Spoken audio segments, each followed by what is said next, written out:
The Swannell Whānau in Hawke's Bay saw a need to feed and house the homeless, and they did it. They raised $60,000 towards building an emergency night shelter. But should they have to? The government and local councils need to take more responsibility in the regions. Carmen Parahi joined the Swannells as they cooked up their famous soup. Today we've got tomato soup, so this is about 60 or 70 litres of tomato soup. Enough that people can have 1 or 2 cups and get full with buns and that too. It's not just the soup though, is it? Nope, so over here we have snack packs, which we do between 50 and 60. 50 and 60 snack packs? Yep. And what have you got in here? Today we've just got some chippies and some little biscuits. And when we get down there tonight, we'll be having fruit, and people bring down baking, so we'll chuck those in there as well to hand out. And yeah, we found that really good because it was mainly for the guys that do live rough and sleep on the streets, that it gives them something to take away with them and that they can eat that night. But also we get kiddies down there too, so it's awesome for them for lunches the next day. Over here we've got all our buns, so we get donated Salvation Army donate us bread each week, or Brumby's Bakery also donate. So you get a lot of help? Yeah, no, donations. We do now, which is awesome, which is a huge help for us, because personally when we started, we were paying for all of this. Every Monday for the past 3 years, Kitty Swannell, husband Kev, and their 6 children have made soup to feed the homeless and lonely in Napier. And it's tomato soup. And when you look at the gateways into homelessness, one of the gateways we've personally found over the last 3 years is simply tragedy. And we're all exposed to tragedy, and tragedy followed up by bad decisions and life choices could end up with anybody being homeless, which is really sad. Snack packs are going in my van. The Swannells have made over 150 of these night deliveries. Why? They were given a helping hand as young parents and are now paying it forward. They saw a need in the community, people who had nowhere to go and believed they could fix the problem. If you're lonely, you come down and have some soup and interact with people, and you leave there feeling valued and loved. We've achieved our goal. And even with our helpers that come down and serve, we want to make sure even our helpers walk away valued and feel loved and accepted when they leave. So it's not only just about the customers, it's about everybody. What are you going to do with all that? We might have veggie soup next week. Fresh veggie soup. And we've been donated a whole heap of bread as well. Yeah, pretty awesome. Sometimes we leave here and our vehicles are fuller than what we came.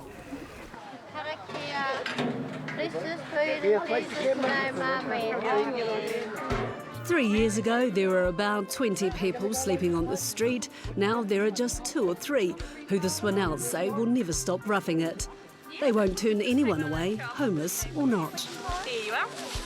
Don't worry, if I break it, I'll fix it. I feel guilty all the time that I should be working. I shouldn't be. I live in a house, but I don't get very much money on the benefit. I mean, truly. Everyone has a need. It may not be food, it may not be housing, but everyone has a need. So let's do something about that and go deeper, not put sticky plasters on things. There's reasons behind reasons, and everyone has a story. This building is part of the Swannells' plan to help the homeless. It was gifted to them to be used as an emergency night shelter. It's a really big building. It is, it's awesome, it's huge. Heaps of potential. I mean, we want a big kitchen over there. Commercial kitchen is what we're looking at. Yeah, what we're dealing with now is families sleeping in cars and getting rung up by CAB, Citizens Advice Bureau, with families standing there with nowhere to go. Single people, men, women, and look at maybe turning this into a bathroom in this area here to have bathroom upstairs and one downstairs as well.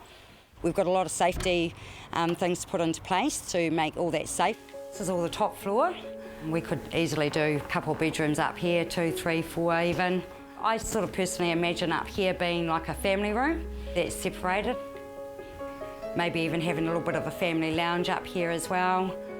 It's an emergency night shelter, so it's not for people to live in, it's for people to sleep, have a good place to go, a good safe place, and then the next day we wrap around services and advocate on behalf to get them into more permanent accommodation and help. The property brokers will walk out of this office and leave it for the Swannells to turn into their shelter. A local transport company has offered to move the house for free, but there isn't permanent land for it yet. I know it will happen. We're in behind it, and we're here not to be a spectator. We're here to make sure it does happen, and we think with having a Kiri and Kevin in our community, we're better off, so we're more than happy to get behind them. Paul says regional New Zealand is often left to fend for themselves. Everybody's come forward to see what they can do, and it's just great that Hawke's Bay has got such a great community where everybody can come together, so a great a project such as this hopefully can happen. The Hastings District Council has made land available, but admits it's not ideal. They're prepared to take the unusual step of easing the consenting process, so Hawke's Bay will get its first shelter. Is there a need for this in Hawke's Bay? Well, I think there is. I think it's a relatively small need, but I think this facility will cater for it. I mean, I don't think anybody wants anybody to be homeless, and if we can do a small thing by reusing an old iconic building, for this I think it's a great result. I think they're doing the best that they can at the moment. I mean, we'd love to see a bit more. I mean, as far as we know, there's some stuff maybe happening in the pipeline, so yeah, we'll just see what happens. But absolutely, to get a bit more buy-in and trust that we've got this, and that the organisations that we're looking at getting to come on board as specialists to deal with the homeless issue that we have. I don't know that local government should necessarily do more, but local government should facilitate this being fixed.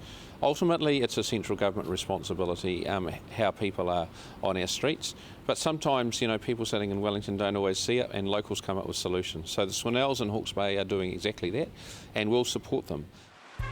But he's worried half the councils in New Zealand are expected to lose population in the next 30 years to the major cities. The knock-on effect will devastate the regions if they don't act now. So you think we could see more and more of this hardship? It's a potential, yes. I mean, what the regions need are jobs. I think the government understands that. The government is trying to lift export-led growth, but it's a joined-up impact. You need to have jobs. If you haven't got jobs, people won't live there. If you haven't got people live there, you can't pay for the infrastructure. So jobs, to me, are the critical component of New Zealand's success and the success of the regions. He says the government could do more by reinstalling their departments in the regions to provide jobs and fill the widening gaps in Crown services. But regional councils also need to do more to find jobs for their communities. In a lot of regions in New Zealand where there's high unemployment and relatively or static population growth, then the people that are, you know, in a hard position, it is really hard for them. And I think in many parts of small New Zealand there are people that are really struggling. The Swannell Whānau hope more people will care for their communities by providing love through service and soup. Did you want a soup? Did you want hot soup? Are you sure? It's really good. It's tomato soup and I made it. What did you say to people that would call them bludgers? I wouldn't say that because I think we choose to give, and I think if we chose to give with conditions on it, then we might consider that people are bludgers. But when we give out because we don't have conditions on our giving, we don't see it as bludging. And you know what? People have needs, and some of these people, it may not be food.